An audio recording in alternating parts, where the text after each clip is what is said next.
Hello and welcome to Open Minds UFO Radio. I am your host, Alejandro Rojas, and I am here with Martin Super Duper Willis. I'll take that, man. Yeah, that's not too bad, Super Duper. Yeah, it's not bad this week. I might have used that before, but it's a good one. I think so. No? Good. I think I'd remember that one. Yeah? Well, you feeling Super Duper? How you doing? Yeah. Good. Yeah, I'm feeling pretty good. Good. Yeah, I know. You had some issues not too long ago, huh? Yeah. No, I'm doing healthy. Health-wise, I'm doing really well. I am cold, however. The heat is out in my house, and it's actually down to the 30s and 40s at night. Oh my gosh! Yeah. In your house? It's supposed to be fixed tomorrow. Yeah. Whoa. Oh, in my house is in just gets down to the high 40s right now. Wow. So it's cold, but I'm firing up the kitchen stove and the fireplaces tonight. Yeah. Keep warm. Wow. By tomorrow. Yeah. Eek. Hopefully that gets taken care of pretty soon. Yeah, tomorrow, they said. Yeah. So my guest is Lee Spiegel of the Huffington Post. And what's really exciting about that, I don't know if you've noticed this, he's written a couple stories on the Podesta WikiLeaks, and of course, on the UFO side of things, so the UFO WikiLeaks. What's exciting about this is that these stories, typically his stories get in weird news, his UFO stories. And a lot of people complain, why are they in weird news? Why does this have to be in weird news? Why can't it be in regular news or science or something like that? And of course, he would love for that, and he always tries for that to happen. So it's not his fault. That's just where he works, and that's where they like to put the UFO stuff. But these two WikiLeaks stories he's written so far have been put in the politics section, and they've both made it to the front page. Wow. Yeah, so That's pretty great. cool. Yeah. And people may not realize that Huffington Post is actually a top 10 when it comes to how busy News it is. source. Yeah, as far as an online news source. So a lot of people looking at that stuff. So that's fun. So we'll talk about these stories. We'll talk about the UFO WikiLeaks, and it will be a lot of fun. Can't wait. Yay. These were my favorites. Yeah. And you know what's going to come up, we'll have to plug this, is we've got to do, like we did last year, you know, our end of year UFO thing. Yeah, I can't wait for that. Or maybe we'll do it in early January, but we'll do our year in review at some point with you and I and Lee, and that'll be a lot of fun. Yeah, it was great. Yeah, this will be your second one. You were a rookie last year. That's right. Yeah. I didn't get picked on too bad. No. Yeah. I pick on Lee, and he picks on me, and we all kind of get at each other because we, you know, what's the best stories. So that's going to be a lot of fun. But before that, of course, we talk about UFOs in the news. What you got there, buddy? Well, kind of local to me, this happened in Nashua, New Hampshire, and a military helicopter reported chasing a UFO. So in New Hampshire, there's a kind of one of the bigger cities in New Hampshire is called Nashua, South New Hampshire. And this is a report from MUFON, written by Roger Marsh. This happened on October 15th of this year. And here's a quote. I heard an extremely loud, very low-flying helicopter somewhere over the woods behind my apartment in the southern area of Nashua, which is not at all normal occurrence here, the witness stated. My wife and two sons were present. We were getting ready for dinner We grew increasingly alarmed as the helicopter sound grew louder and louder until we could feel it vibrating. So him and his son go out to the deck and they're looking over. They can't see this helicopter, and all of a sudden they see this orb come up.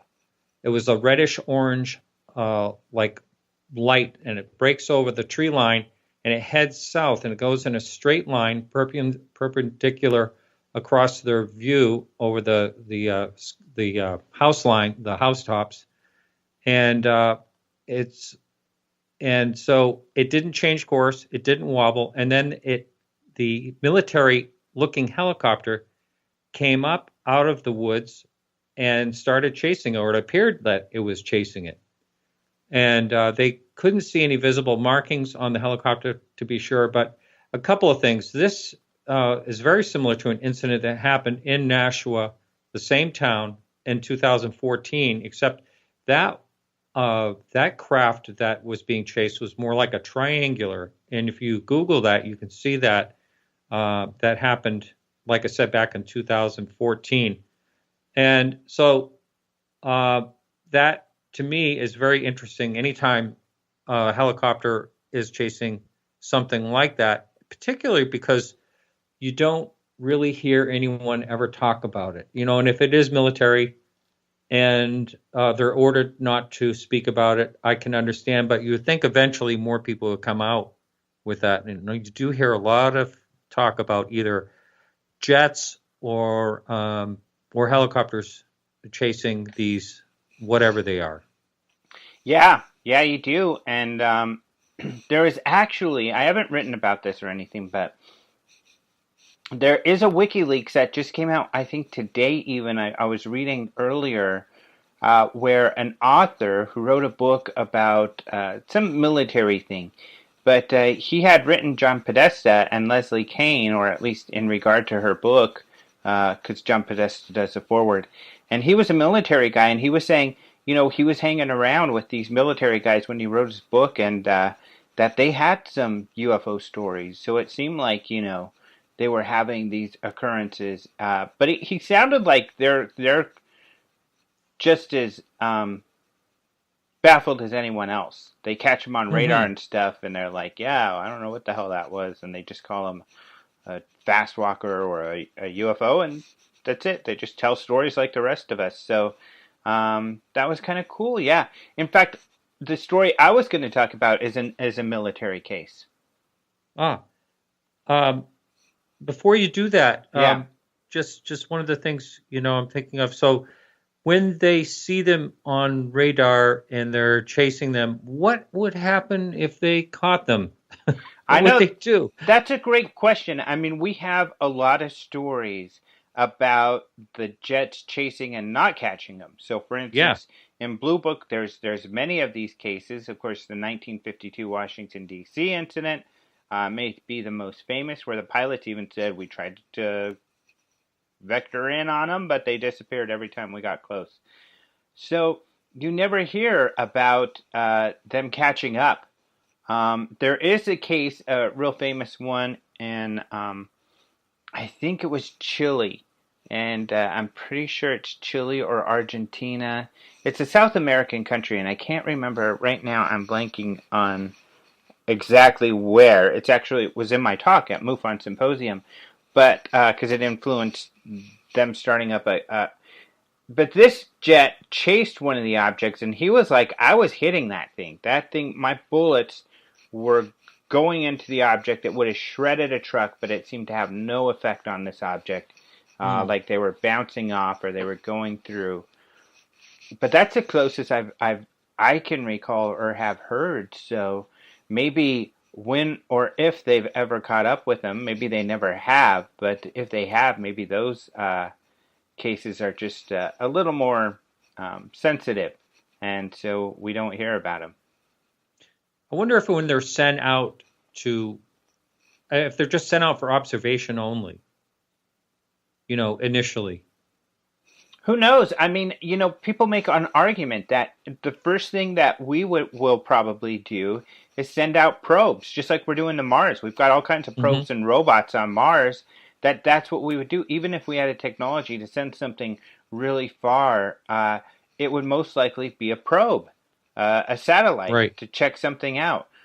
So that's a possibility. It would make sense. Actually, what I meant by that was I'm wondering if the military sends these jets out, Oh, for observation. But yeah, no, I understand what you're saying too, and I do agree with that. yeah, If we are being visited, most likely uh, we would be first visited by some type of probe or um, drone or of something, yeah, not necessarily occupied. yep. So I know Good we got way point. off topic on that one, didn't we? No, not really. It's UFOs. It's all Yeah, that's true. UFOs. So the one I wanted to talk about is in Georgia, and if you saw this story, maybe you got fooled by the picture, because I did this great Photoshop job of what this person said he saw, which was this orb kind of watching him and his buddies. And actually, I'm just kidding. It's kind of a very novice photoshopping job I did, but it at least is trying to depict what happened. In fact, it looks kind of silly now that I look at my picture here, but it's cute maybe. But anyways, this is a Georgia military guy. He's at Fort Benning, Georgia. This is actually where they train snipers and stuff like this. But it was July 10th, 2005, and their platoon was doing some training. And the first half of the day, half of the platoon went out, and then the second half of the day, the rest of the platoon went out. He was in the second part. However, when some of the guys came back from the first half of the day, they said there was a UFO out there. They're like, there's this orb flying around out there. And he thought, what? You guys are crazy. They're making stuff up. But they went out there in the second half of the day, and he's like, sure enough, there was this orb flying around. It was an orb, and it was loud. It was making a loud buzzing noise, and he thought, wow, this must be ours. Maybe they're testing it on us to observe us. Um, he's like, I don't know what the heck this was. So he thinks it could be one of ours, but it was this silver round object. He said there were no openings or anything. It was just a solid silver round object. It was fairly loud, making this loud buzzing noise, and observing them just over the treetops. So how Hmm. weird is that? This was 2005. Talk about probe. That sounds like one. Yeah, there you go. I Yeah. mean, but if it is, it must be using some sort of odd propulsion. It was buzzing loud, so maybe some electrical Hmm. type of propulsion, or of course, assuming this is a true story, but that's pretty damn weird, isn't it? And I mean, if it is a round probe, and if it is ours, this could explain maybe the Homeland Security video over Puerto Rico, or Hmm. even the more recent one, the police in the UK, who also captured something similar on their FLIR, something that is Oh yeah. difficult, Hmm. if not impossible to see by the eye, but they could see it on the FLIR. Um, Pretty weird one. It's a pretty Yeah. interesting read. Another thing that comes to question on a sighting like this is, and it's another big question mark is, it's like Rendlesham Forest. It happens, 3 days in a row or 5 days in a row or something like that. That's just bizarre in itself. Mm-hmm. Why whatever it is would stay in one area? I mean, if it can travel from wherever it is to get here, why does it stick in one little area? I mean, Yeah. that is another question. Yep. What the hell's going on, man? Right. Weird Hmm. stuff. Weird stuff. The last thing I wanted to mention, I don't know if I mentioned this last week or on your show, but did I talk about Denver International Airport? Probably not. No. This is just kind of cool, and I wrote a story on it. But the Denver International Airport, of course, there's a lot of conspiracy theories around it.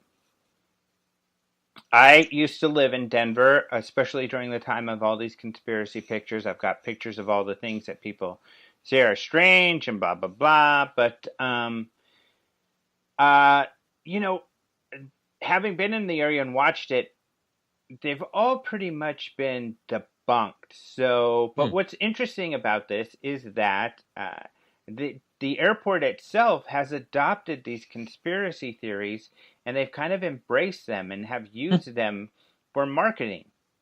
So, which is kind of funny. So, a few years ago, they were in 2013. They were opening, or they're building this huge new area. It's kind of a travel center where the train is going to come up, the light rail train from downtown to the airport, and it's this cool train station and everything.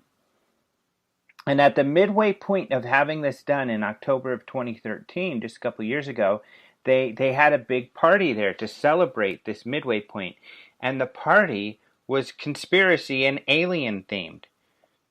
So they had all these alien things and stuff like this, and they had former mayors enact a phone call where they were pretending to, be talking about aliens and stuff like this.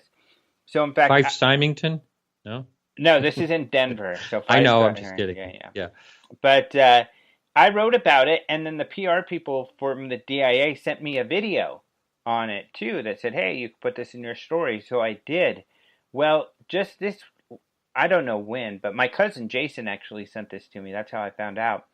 They put up an exhibit recently in the airport, a conspiracy exhibit. It's just a small little exhibit in this art area where they've got other art and everything. And they have a plaque there, or at least a stand there, with some of the stories about the conspiracies. And they have open minds, like prominent on this thing. In fact, it's pretty much about our story.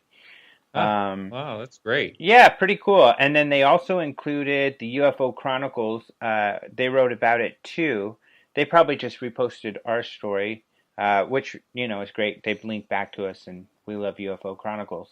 But yeah, so that's pretty funny. So you can see it there, and it's kind of fun because they also have this alien skull. Because they back during when they did this, they pretended to like uncover this alien skull and stuff like that as part of their marketing. So it's pretty fun. Awesome. A little Yeah. extra publicity there. Yeah, pretty cool of them. They know you're a local. Yep, I am a Denver native. In fact, I've got my Denver Broncos t-shirt on right now. Orange, I'm sure. It's blue and orange. It's old school. It's pretty cool. All right, well, is there anything else you wanted to mention, my friend? No, I'm about done. I got to get back to my freezing cold living room. Yeah, So, I hope you keep warm. Hopefully you don't have to like start a fire with your furniture or something like that. yeah, it may come to that. I don't know. Yeah, But anyway, uh-oh. well, looking forward to hearing Lee on your show. Yeah, thanks. Let's go ahead and hear what he's got to say. I am super happy, as I always am, to be here with my good buddy, Lee Spiegel. How you doing, buddy? I'm feeling great, and right back at you. You are my good buddy Alejandro Rojas. So, you have had a couple stories, both on the WikiLeaks UFO situation, and both of them have made the front page of Huffington Post. Yeah, it's always a crapshoot with that kind of stuff because all of us who write for HuffPost, we all want the front page editors to find our stories and put them on the front page for the world to see. We never ask, we never requested, please take my story and put it on the front page. That would not seem right. Um, but a lot of my stories lately have hit the front page, even stories that haven't been involved with UFOs or weird news. I've had a lot of science stories lately that I've written that have done that, and I'm very grateful for that, really. And the two WikiLeaks related stories involve some of these hacked emails. The first one was a series of emails in which it seems like the late Edgar Mitchell, Apollo moonwalker, the sixth man to walk on the moon, was trying to get a meeting set up with John Podesta. There's another man whose name has been in the news a lot lately. Podesta being the Hillary Clinton chairman of her campaign, and who has his own UFO background of trying to get the government to unlock UFO files that have been locked for decades. And so a couple of those emails involved Edgar Mitchell trying to get a meeting with Podesta to discuss what the government knows and what he might be able to do to help further the idea of disclosure, not just UFO disclosure, but extraterrestrial presence on Earth disclosure. Well, and before we get into more detail, because we'll unpack all of this story. In fact, that's what we'll do in this interview, because there's a lot to it. In fact, there's 3 stories, because there's also your other story, which is a great one. I don't think people know as well that you picked up on, which was her comment about Jimmy Kimmel. Yeah. Which is fun. Earlier this year in March, I and many other people, I think you also did a story about this too. Hillary Clinton was on the Jimmy Kimmel show in March, and at one point in their conversation, Kimmel started asking her about UFOs. He did it with something like, we've had your husband, Bill Clinton, here before. We've talked about UFOs, and I asked him if he bothered to look into UFOs, and he said that he did, and he found nothing. Is that true? Did he find nothing? And Hillary came right back and said, well, maybe. Mm-hmm. Let's leave it at that for now. Yeah. Because we'll get more into this one. Yeah. No. Yeah, so wait. Then the third story, we'll get into this. We'll get into all of these in detail. Because we don't want the thumbnail on this one. We want the full Monty. And so the third, of course, being the Tom DeLonge story, which is really interesting as well. But before we get into the details of each of these stories, I wanted to mention one other thing. Not only, this is really significant, I think. Not only have these stories gotten on the front page of Huffington Post, they also are not in weird news. They're in the politics section. Yeah. Which is cool. I mean, UFOs are breaching, at least at the Huffington Post. I know you get a lot of feedback. Why are your stories in weird? They should be elsewhere.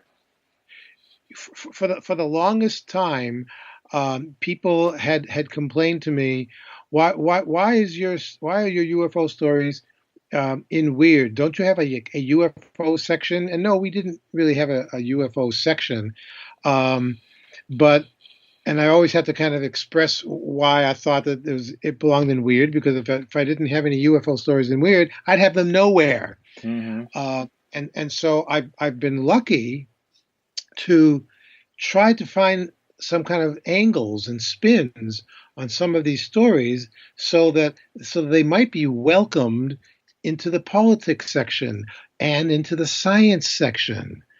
And I've done stories where I focused on the Vatican interest in extraterrestrial life so that I could get it into the religion section.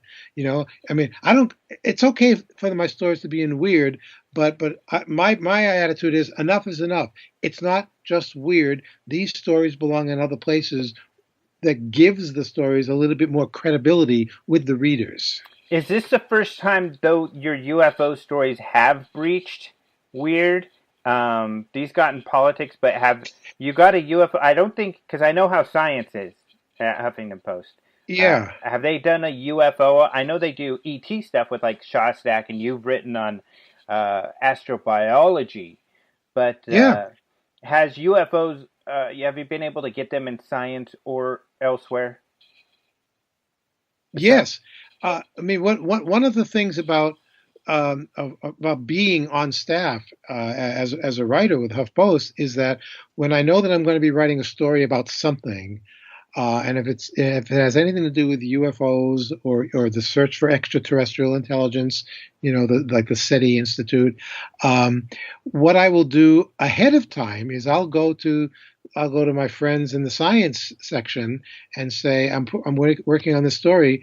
Would you like me to cross it over to your section as well? Mm-hmm.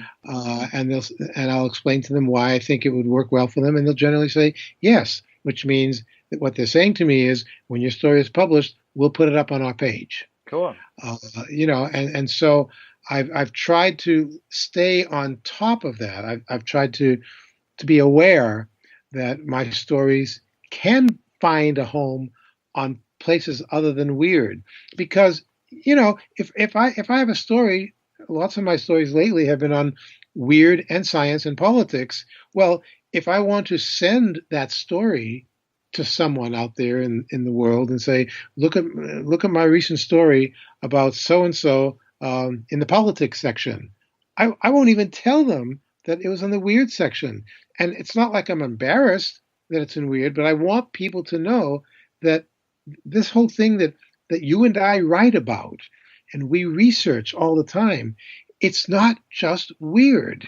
There's a lot of serious stuff about what we write about, Mm-hmm. and I think we need to let people know that. And this is my way of saying to the people at HuffPost, listen, I think my story would work well in your section and in your section. Let me just give it to your section and hope that you'll put it up. And I'll tell you, what I do with every single story that I write, if I think that it might be on one of three sections, as soon as my stories are published and it's up there on at least on the weird news page, I will go to the other sections just to see if they grabbed it, because I want to know if it's somewhere else. Mm-hmm.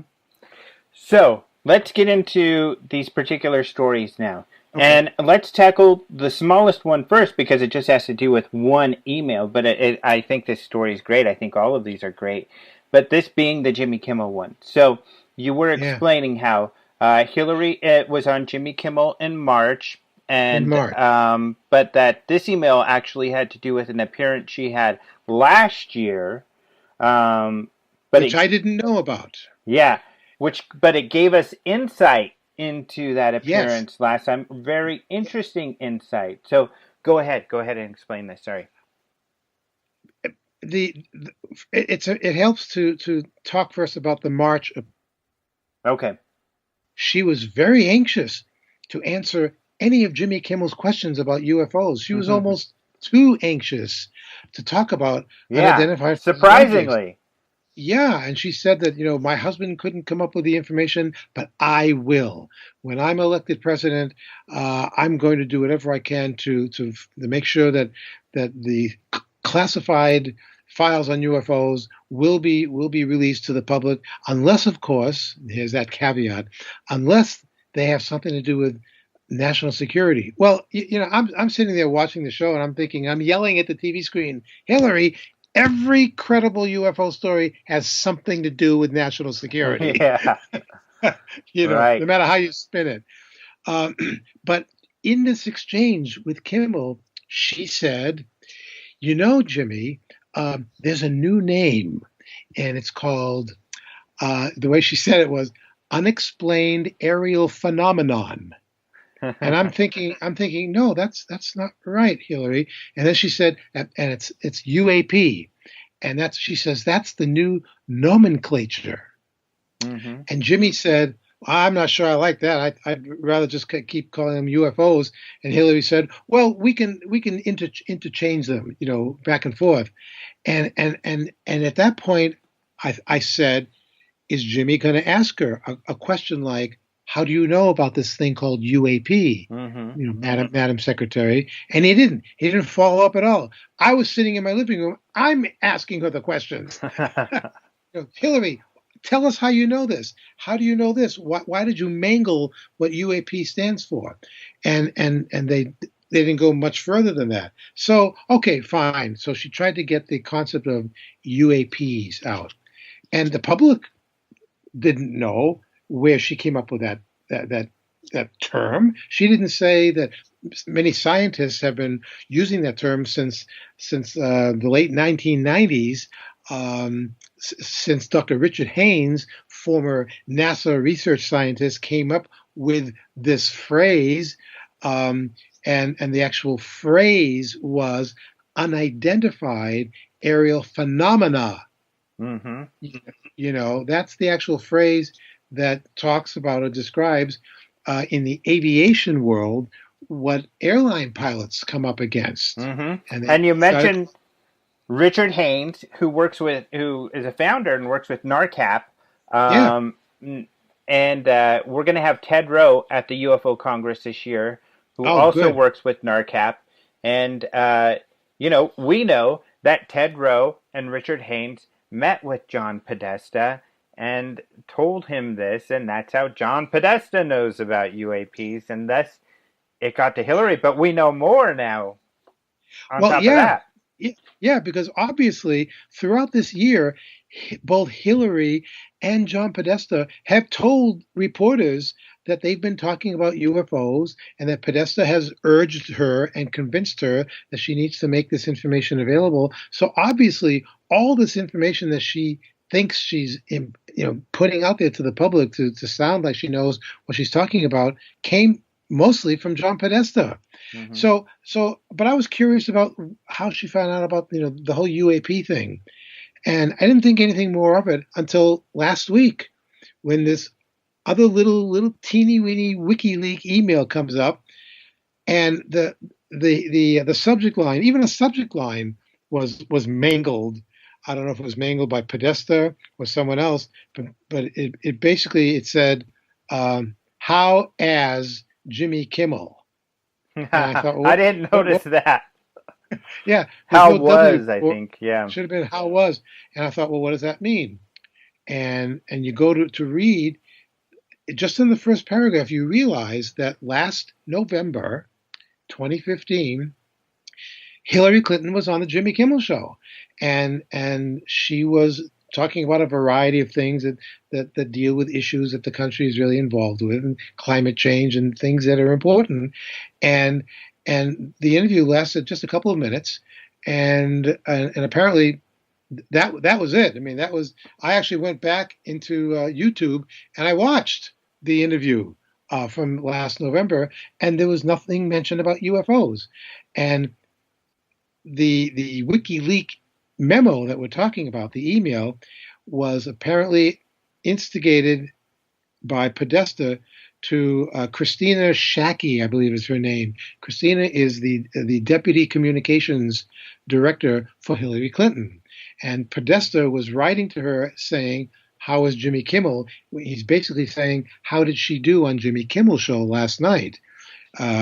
Because apparently he must have had some discussion either with the Kimmel people or with Hillary that they were going to talk UFOs. And the response, Maybe, although we don't know for sure. no, we don't know for sure. But the thing is, something had to have gone down, because in that first paragraph of this little WikiLeaks email, the deputy communications director, Christina, responded to Podesta saying she was great. She's a really good interviewee. She's going to look good on television. But he didn't ask her anything about UFOs. And she was very disappointed because she spent 5 minutes ahead of time practicing UAPs. And I went, whoa, this is cool. This is good stuff. I'm Yeah, writing about this. I mean, that was great. in just 2 or 3 sentences, it was like it was so much information right there, Mm-hmm. which said to me, if she was practicing what UAPs are and what it stands for, that means she was prompted to do that, and probably from Podesta, Uh-huh. and she was ready to go on Jimmy Kimmel that night and talk UFOs, and it never happened. Yeah. Now, I I thought that was don't great. know that it was scheduled to happen. Some people have assumed that, and because they may have anticipated it for the same reason we have been excited. We were excited for him to interview Hillary because we anticipated him to ask about UFOs, because he had asked Bill about UFOs, and he had asked Obama. Obama about UFOs. So we were all hoping he would ask her about UFOs, which luckily eventually he did. And I would imagine that it did get back to him that, Hillary was all prepared to talk about UAPs. He might have gone, "What the hell is that?" So maybe you should ask her next time, which, Yeah, and and the other thing is I've noticed, and maybe you have too, because both you and I have been kind of following this whole Hillary Clinton, John Podesta, let's talk about UFOs. Podesta has actually tweeted and has encouraged mm-hmm, members of the media that when you're interviewing Hillary Clinton, ask her about UFOs. He has wanted her to talk about it, but he's wanted her to be doing it as a response to being asked about UFOs. As far as I know, since she started talking about UFOs, I don't think she's done any interviews in which she initiated the topic. It always came from someone else, but mm-hmm, then she was happy to talk about it, but it right, never came from her. yeah, And that's why when I wrote my story the other day about this whole Jimmy Kimmel thing, I included in my story that I think that someone from the Clinton camp should put a bug in her ear before the final debate with Trump, and that if Chris Wallace, the moderator, doesn't ask a question about UFOs, because that's how it always comes up, that they should kind of suggest to Hillary ahead of time, if he doesn't ask about UFOs, no matter how the debate is going, no matter how crazy it is between you and Trump, somehow if you can get the word UFO in there so that you initiate it, now that would why? go viral. Just I was so it goes hoping that would viral. happen. Yeah. Well, Steve Bassett and others, but I know Steve Bassett wrote some kind of email to Chris Wallace, and I think he was tweeting him or had some sort of campaign where he was Yeah. hoping that would happen. He runs a Paradigm Research, a lobbyist guy, and he even had a story. I don't know if it's Washington Post. Somebody wrote a story that, about Steve Bassett and how they're hoping that Hillary's going to talk about UFOs at Yeah. the during the debate or something like that. But Wallace didn't bring it up, and those debates go by so quickly. They didn't get to many things people complain Oh, about. They didn't get to no. more minority issues, climate change, blah, blah, this and that, the pipeline or whatever. All issues which the public and maybe you, maybe I feel are a little more pressing than Yeah. UFOs right now. And that's okay. But I tried to impress on people that so far in these debates, every time the moderators, whoever they happen to be, would ask an important question of Donald Trump, he would always go off topic. So it didn't matter. He Yeah, he true. wasn't sticking to the questions that were Mm-hmm. being asked. And so I was trying to get people into the head of, if you can just get Hillary to say something about UFOs, and then the moderator would feel compelled to turn to Donald Trump and say, "Mr. Trump, you have 2 minutes to respond." Well, and this is funny because you and I think, talked about this months ago. And I know I've talked with others about it, but I'm sure we talked about it. Now that it's all almost over, I'm a bit surprised. I thought since Hillary started talking about UFOs, at some point Trump would kind of throw that in her face and try to make Yeah, fun of her over this yeah, topic, but he hasn't. I know, and the precedent for that was, I guess it was in the 2007 debates, Mm-hmm. and it was Tim Russert, Mm-hmm. the late Tim Russert from NBC's Meet the Press, who asked Representative Dennis Kucinich, was he from Ohio, I believe, and the question came up during one of the debates um, of we understand that you have claimed to have seen a UFO at some point in your life. Would you care to explain that? And Kucinich did explain it, but he never once said that it was spaceships. He never once said it was like little green men. He said, I once saw something that I couldn't explain. I thought it was pretty amazing. It hasn't been explained to me, and that was that. Mm-hmm. But everybody else blew it up, and Well, he didn't become president, partially Right. because He quit soon because after. yeah, um, and it goes back to that. It speaks to that ridicule factor Mm-hmm. that still exists in our culture. Mm-hmm. That anybody in any kind of a prominent position that might, feel that it's okay for them to talk about any UFO encounter that they might have had or any kind of paranormal experience. If they decide to do it, they run the risk of ridicule from everybody all over the place. Mm-hmm. So Now, so but mhm. Hillary didn't seem to have that feeling. She was ready and willing to talk about it. Yeah. And Podesta's always ready and willing to talk about it. He does Yeah, bring it up himself. And that brings yeah, us to the second story, the other story you wrote with Edgar Mitchell. And what I found kind of surprising is that Edgar Mitchell was into, our mutual friend John Alexander doesn't like me to use this word, but I think it's accurate, which is fringe. Some of the fringe areas, because they are on yeah. the fringe areas of the belief, some of the more kind of what might be seen as wild ideas, or certainly more harder to digest for the mainstream. Um, but Podesta it, entertained meeting with Mitchell, and he even attempted to meet with Mitchell. And now you've interviewed him, so you know what he's into. Mitchell was. He was very from the time he came back to Earth after his Apollo mission. It was a very spiritual and uplifting experience for him. And he went on to establish the Institute of Noetic Sciences, and he started studying with a lot of interesting people the idea that human consciousness is far more complex and interesting and different than we've ever been taught to believe.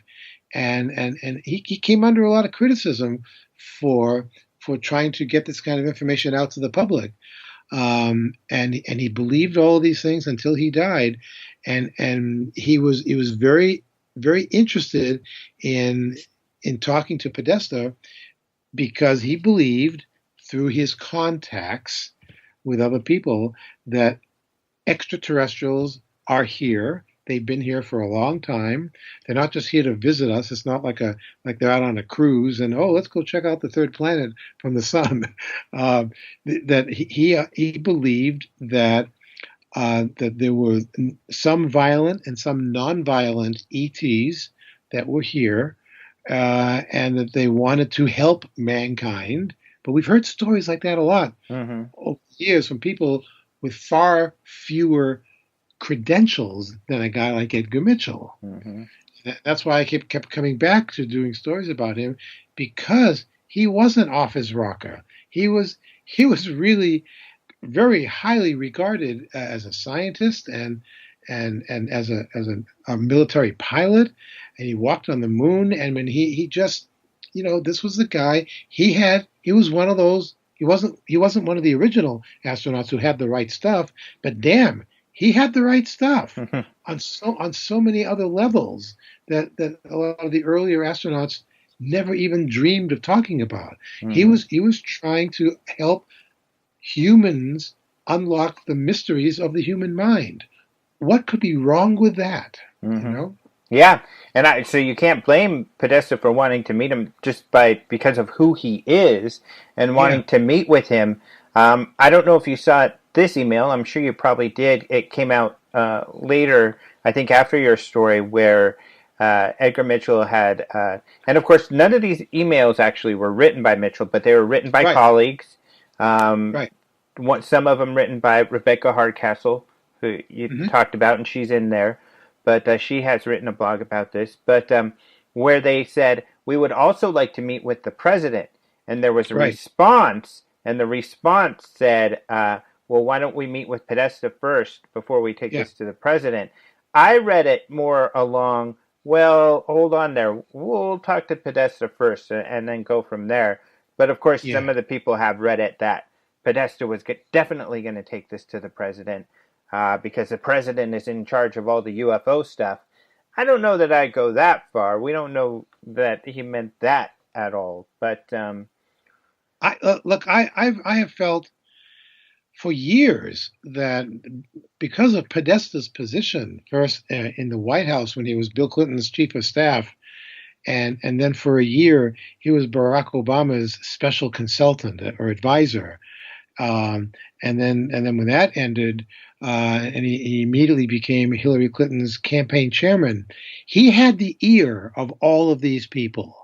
You know, if he wanted to knock on the door of the Oval Office and go in and talk to Clinton or go in and talk to Obama and say, look, let's have a chat about UFOs, they would not have thrown him out of the office, I'm sure. Right. And I'll bet that they had some really interesting, provocative conversations, because otherwise, why would Podesta continue to take this stand of trying to get the information out from the government? The government, doesn't have the right, and the American people can handle the truth, and blah blah blah.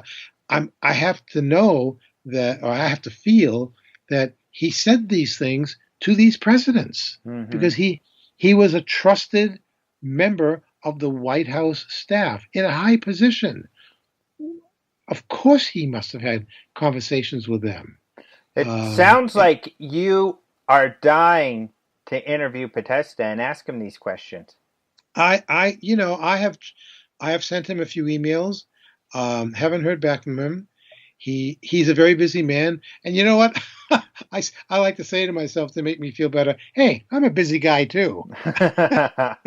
Well, the reason he should want to talk to you. But the reason I say that is because, of course, I'm dying to interview him, but I'm sure we're both very jealous that someone did get to interview him. And we know this through the WikiLeaks, or we actually knew this before the WikiLeaks, but we know more about it.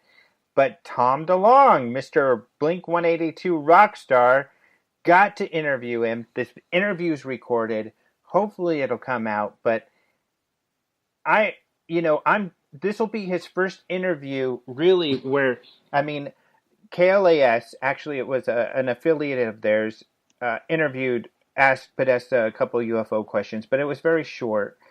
He's written some about it with Leslie Kane, but a full-on interview with him about UFOs we really haven't seen. And I'm dying to see this documentary that Tom DeLonge put together.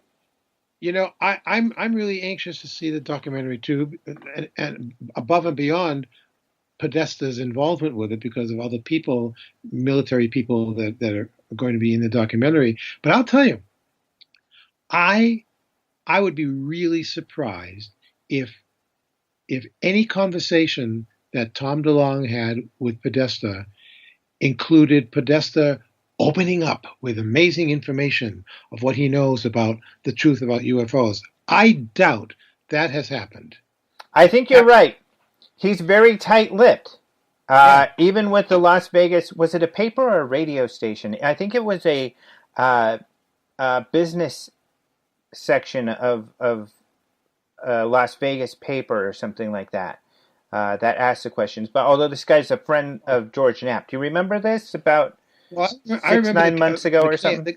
I remember the KLAS interview where it wasn't George doing the interview, but it was the KLAS political reporter or the political head, and he was just sitting opposite Podesta, and there was nothing that Podesta said that he had said generically in any other UFO related interview before. He's been very careful about what he says from the days when he stood at the podium at the National Press Club in Washington and said it's time for the government to release the information. He hasn't given any other information about what UFOs are all about. So he either doesn't know, or he's unwilling to talk about it, or I don't know what other options are. But he hasn't said to anybody, here's what I think is going on, here's what I know is going on with UFOs and alien visits to planet Earth.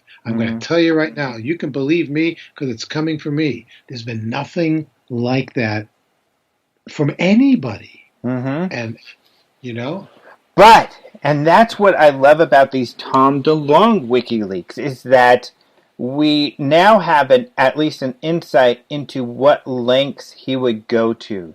And him having access to everyone and anyone. Um, if I were to sit down and say, okay, and they told me you can interview anybody you want about UFOs, who would you like to talk to if you could have a meeting about UFOs? I would want to talk to a guy in charge of Area 51. I would want to talk to a guy who is in charge or was one of the leaders at Wright-Patterson, which is where supposedly the Roswell craft and the aliens went, supposedly. Yeah, And right. we do know this, they investigated UFOs. And I would want to talk to someone who is a leader at Air Force Space Command. And Tom DeLonge and Podesta had a meeting with three of those types of people. How amazing is that? Well, it's only amazing if they gave him useful, amazing information about what we're talking about here. That's Because, true. if they didn't say to him, okay, we're going to give you some answers, and you may have to darken our faces because we don't want people to know who we are, but we will tell you partially what's going on. The truth is out there, and that there are things about UFOs and the centuries and centuries of encounters between maybe extraterrestrials and humans. There are things about this subject that the public probably really wouldn't be able to handle, and that the Vatican is aware of this information, and it's being very tight-lipped, even though it says the Vatican has said in recent years that they think it would be a great thing to learn that we have interplanetary brothers and sisters, because it wouldn't diminish religion, it would expand God's dominion. So you know you're but saying that's the only way you would want to have a meeting with these guys is if they said that? I would say I would like to have a meeting with someone who will let me know ahead of time that they will reveal some of the truth about it. And I would hope that that person could either be a sitting president or the Pope. Here's Okay? why I disagree. I don't care what they would have. I don't care what they would tell me ahead of time. Okay. Because, and here's why. Because, for instance, I've learned so much from talking to any military person or NORAD person Yeah. or NASA Yeah. person I've talked to, even the astronauts who are skeptic. So, for Yeah. instance, he's got an astronaut, I forget his name right now. He was at a MUFON symposium, but Tom DeLonge's got an image of him, or at least him talking in the trailer for his documentary. Although we know this guy is a skeptic because we got to interview him at the Is that MUFON symposium. Story There you Musgrave? go, Story Musgrave. He disagrees with Edgar Mitchell Yeah. and other astronauts who believe they've seen UFOs. But still, how interviewing John um, Alexander or Charles Halt or Nick Pope, people Hmm. who are insiders, there's so much to learn from the inner workings, I feel, of all of this. And we do know, that the Air Force investigated. Yeah. Uh, so what happened with that? What do you guys do with that? Um, I think I would have a ton of questions. I'd still really love to talk to them about all of this stuff. And according to Tom, I don't know if you've seen this because it's been taken down everywhere it's posted. But have you seen the trailer for his documentary? Yes, and I thought it was really interesting. It was, and he Yeah. does say that he's learned, and I don't know who he allegedly learned this from, that it is a bigger secret than the public can handle, essentially. Yeah. That's why there's a guy in near the end of the trailer who's in darkness, and he basically says that the truth about what's going on here you couldn't handle. It's like Jack Nicholson from A Few Yeah. Good Men. You can't handle the truth, Uh-huh. and you know what? I actually don't disagree with that. My whole attitude about UFOs has sort of evolved since I first started getting into it in 1975. Mm-hmm. And I was like a true believer back then. It's wow, we're being visited and blah blah blah. They're coming from other planets, and my whole attitude has sort of changed because of the people that I've talked to and interviewed, like you. I'm sure your attitude has changed because you've Mm-hmm. had the good fortune, like I have, of interviewing some amazing people and getting their thoughts and their perspectives on things. And I'm at the point now where I actually think that there's so much more to this whole UFO thing. John Alexander, perfect example. He's always saying to people, and he's considered a UFO skeptic, and a lot of the UFO community doesn't like his attitude, but he'll come right out and say to you, we're not asking the right questions. There's so much more to this UFO thing. Jacques Vallée will say the same thing. This is so much more complex than just interplanetary spaceships coming from somewhere. And I believe that now. I think that this is bigger than any of us really know. I don't know what it is, and I won't even speculate because I don't have the right to speculate because I don't know. I agree with you. I mean, I had Alexander, speaking of him, and that's why he's on the top of my mind. He was the last person I interviewed. And I interviewed him about Skinwalker, the Yeah, Skinwalker Ranch. And that's a perfect example of how this whole thing is much more complex than just ET coming down here and flying around and checking us out or something like that. right. It's really, and if of course, and that's what gets a little bit frustrating with SETI is that they take such a simplistic view of their Yeah, investigation. If this is intelligences beyond our own, it would be difficult for us to fathom their modalities or their yeah, motives, just yeah. like, whatever pet you may have sitting next to you, the reasons why you do what you do is a complete mystery to your pet. They just, Yeah. the only actions they're most interested in is when you want to give them a scratch or you're going to feed them. But otherwise, whatever the hell you're doing around the house, they don't know what the hell you're up to.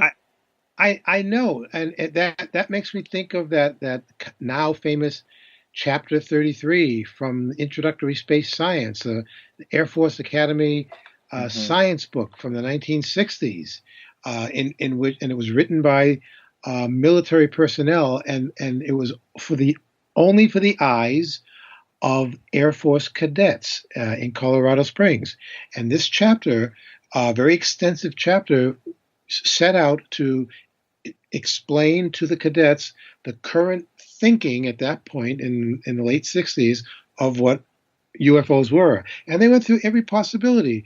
It's, misidentifications, astronomical things, hallucinations, blah, blah, blah. And they finally get down, after they eliminated all the others, then they finally come down with alien visitors. And they clearly tell the cadets we're left with the unpleasant possibility of alien visitors to our planet, probably 3 or 4 groups of visitors at different stages of development. Mm-hmm. This is what the Air Force was telling their cadets. And at one point, they raised their own question: why no contact? And they answer their own contact. They say that when you go to a zoo, you don't go there to contact the lizards, Mm-hmm. you know, and that any group of extraterrestrials, no matter how much more advanced they might be, either technologically or intellectually, uh, they might look upon us as we would look upon insects. Mm-hmm. And so, again, and the only reason I even know about this chapter is because it was given to me in 1978 by the late Dr. J. Allen Hynek to use at the United Nations presentation that we put together. Mm-hmm. So here is one interesting question for these two people that were in this meeting with Tom Yeah, DeLonge and Podesta is, I mean, they're both, the guy that worked at Wright Patterson, he was in charge of the research labs, and the guy who was the special assistant to the commander of Air Force Space Command. Mhm. Did you, when you were in your physics class at the Air Force Academy, do you Yeah, remember that chapter? yeah, And what do you remember of it? You know, I and know. why was Yeah, that chapter in there? I mean, those would be interesting questions to ask these guys, I think. yeah, because it was a real chapter, and Mm-hmm. another thing about that chapter, this thing was in this physics book in like 1967, 68, and within the context of this chapter, the Air Force officers who wrote the chapter actually refer to research at the time of Jacques and Janine Vallée, Mm-hmm. his first wife. And at the end of the chapter, they have references to go to for if the cadets wanted to further their readers their information about UFOs. And you start reading down through the references, there are at least 2 or 3 references to Jacques Vallée books that were available at the time in 1967. It's like, Mm-hmm. what's going on here, folks? Why would they use Jacques Vallée's books as a reference to their cadets if, in fact, there's nothing to this UFO thing at all? Mm-hmm. Well, and it could be though. I mean, it's still possible, and I always stick to this because we have to prove otherwise. It's still possible that whoever put that chapter together, the couple of people who did, I think it was 2 people Right? listed, 2 Yeah, officers. They were just yeah, good researchers. I mean, they were people who went to the references we would have went to write a similar chapter if we were yeah, tasked to do so, but it yeah. doesn't necessarily mean they have any more information or much more than the general Right. public. Right, and but what I admire about that, and it's kind of what I admire about what you do, and I'll pat myself on the back about this too, Do is it. is these are people who bother to do research Yeah. about something. There are too many people out there that just throw their opinions around and speculate. Mm-hmm. It's like our friend Stanton Friedman, a nuclear physicist. He always says that the debunkers have this mantra. The mantra is, "Don't bother me with the facts. My mind is already made up." I Mm-hmm. love that. Yeah. Yeah. It's great. I, And I mean, people will call. You might get this. I certainly get this. We know our friends get this. Be called a skeptic, but it's yeah, important that um, I want. I don't know if I would say I want to believe more. I think there's more mystery out there, but unless I can prove it, you can't go there, or at least to be disciplined and to really try to build on the mystery. You can't go there, so you have to stick with what you know. yeah. And you know that too, because in journalism, that's how you write. You have to justify the statements you make in your stories. We're living at a time. Sometimes I wish that I really was born 300 years in the future, at a time when we are part of a federation of planets. Yeah, that You would know, be great. we're traveling at warp speed, Mm-hmm. but we're at a point now where scientists, astronomers, are actually starting to loosen up a little bit Mm-hmm. because of all of the galaxies that we now know are out Yeah. there. Our human minds, we can't fathom, we can't understand what this must be like. That tens of millions of galaxies, each galaxy having billions of stars, and there are astronomers out there that are saying now that they believe that most of these stars have at least one planet orbiting Mm-hmm. them. The numbers are staggering of what's out there. When people say, "Well, there's no life out there," I just pull out a few pictures from the Hubble telescope, and I say, "You see this picture? You see all those little dots in this picture? Yeah, those are stars. No, this is the Hubble Deep Field image that only shows galaxies. Mm-hmm. Every little dot that you see means it's just further away. These are galaxies with billions of stars with billions of planets. This, to me, is evidence of life Yep. because it can't be anything else." Mm-hmm. Now, my last question, even though it'll probably spawn more conversation, but the last question is, um, Yes. do you feel you've been able to learn more than you knew, given these WikiLeaks emails? I don't think that I've learned more than I knew, except in like little ways. Like I did not know that last November Hillary was on the Jimmy Kimmel show and she had been practicing to Mm-hmm. talk about UFOs. I didn't know that. And Yeah. that's why when I read the email, I jumped on it because I realized, oh, this is an interesting piece of information. I better write about this because I think that's news. So in that sense, by definition of what you just asked me, yeah, I'm always learning new things, but there's a part of me that wonders, do I really want to know the truth? Because I keep saying to people, it's so much more complex. We Mm-hmm. don't know what their agenda is, where they really come from, why are they here. Part of me is a little afraid to know the truth, Mm-hmm. and another part of me wants to know the truth. So I have these inner arguments with myself about just how far am I willing to take this. Mm-hmm. you Besides know, the wanting to know part, yeah, what is interesting about your answer there is that I was wanting to ask you this question, and a similar question came up when I was listening because I'm a news hound. I'm listening to NPR. I'm listening to the news yeah, all the time. A similar question came up in a just a couple hours ago, or when I was listening to the radio. They were like, have we really learned anything from the WikiLeaks?"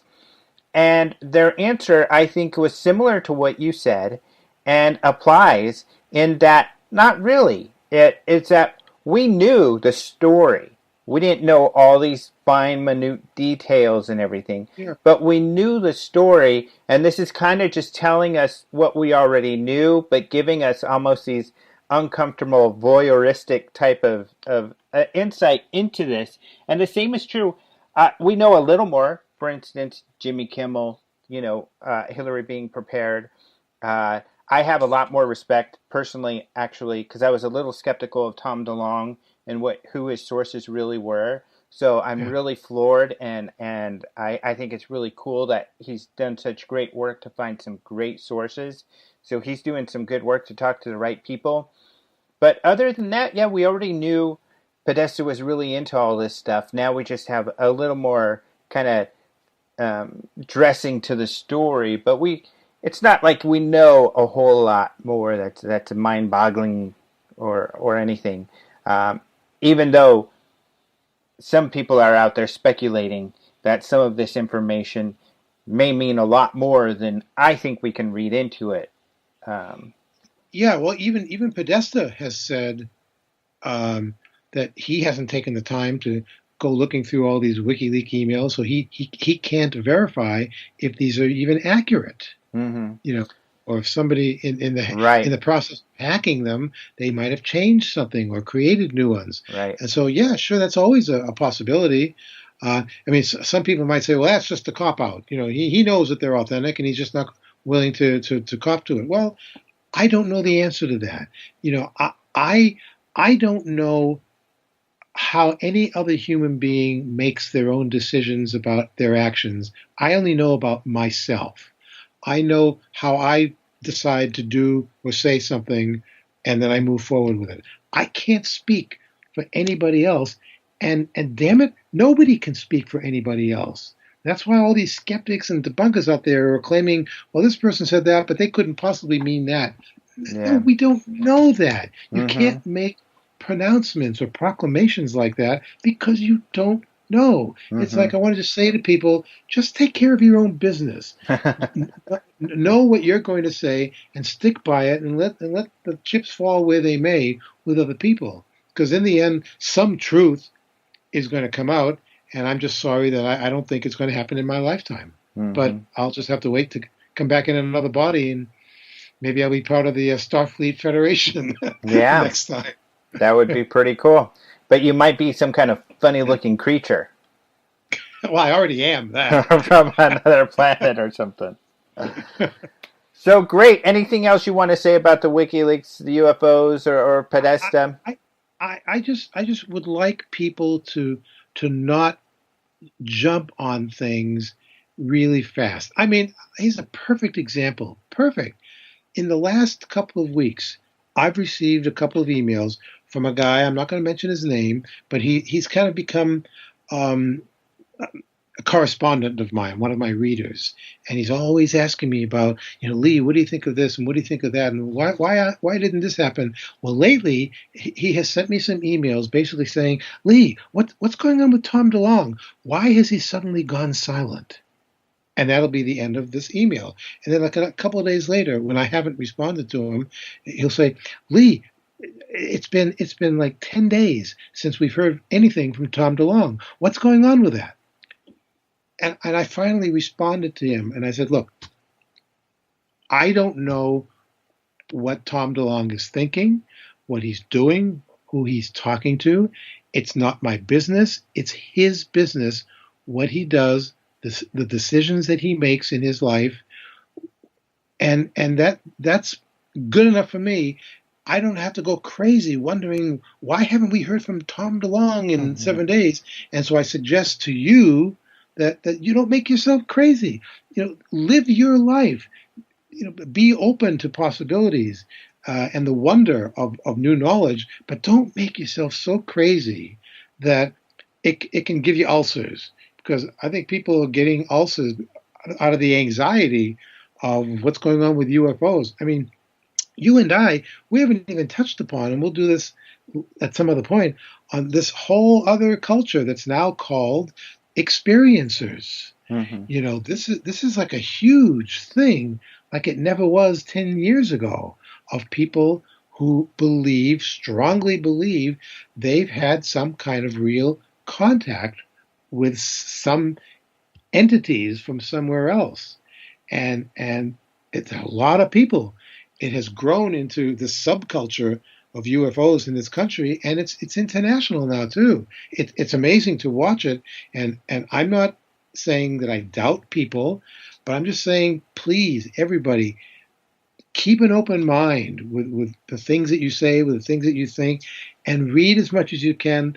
Listen to credible people on radio shows or in TV documentaries. Just gather as much information as you can, so that when you decide you want to talk about UFOs at a party or somewhere, that you do it with an informed opinion, so that you do it saying to people, well, I believe that this is true because here's what I read, or I interviewed this person who told me this, and come at this, everybody, with an informed opinion, instead of just throwing this crap out there that indicates right away that you don't know what you're talking about. Have intelligent conversations with other people about this. No matter what you believe, and I say this to everybody has an opinion about UFOs, whether they think it's crap or whether they think that invasion is imminent. Everybody has an opinion, and I think that's good. I think we should build on that and talk about it with everybody. Everyone has even your favorite researchers have different opinions. Nobody has the same exact opinion, and there's nothing wrong with having different opinions. Yeah, and it doesn't mean that I'm right and you're wrong, or you're right and I'm wrong. There is no right or wrong. There's just knowledge. If we can just find the right pathway to the knowledge, no matter how it will make us all feel as inhabitants on planet Earth, I'm hoping that the truth of UFOs won't be too much for us to handle. But I'm not convinced of that yet. So I kind of walk as carefully as I can, because I don't want to stumble onto someone's spaceship and be probed, against my consent. Yeah, that would not be fun, and that would be, I don't need that sort of disclosure. Right. Dis- Disprobler or something. This problem. Yep, it's funny because while you were saying that, it was making me think of there's no good guy, there's no bad guy, there's just you and me, and we just disagree. And we just disagree, and that's okay. The young people won't know that that comes from a song. Why can't we be friends? Yeah, another song. All we are saying is give peace a chance. Yeah, give peace a chance, aliens. But thank you so much. This has been really interesting. They were great stories. I think it's so great that they got front page news and they were in the political section, which of course then causes other media outlets to take a look at this stuff. And I really love the Kimmel thing too. I think it was so neat that Hillary was practicing UAP and she still screwed it up. And I'll tell you, if I ever have the chance to interview her, one of the first things I'm going to ask her is, Madam President, I'm going to say, when you were practicing for that 5 minutes before that Kimmel show, what exactly were you practicing? What were you going over in your mind? Please tell me. Your notes might have been a little off. Perfect. Well, thank you so much.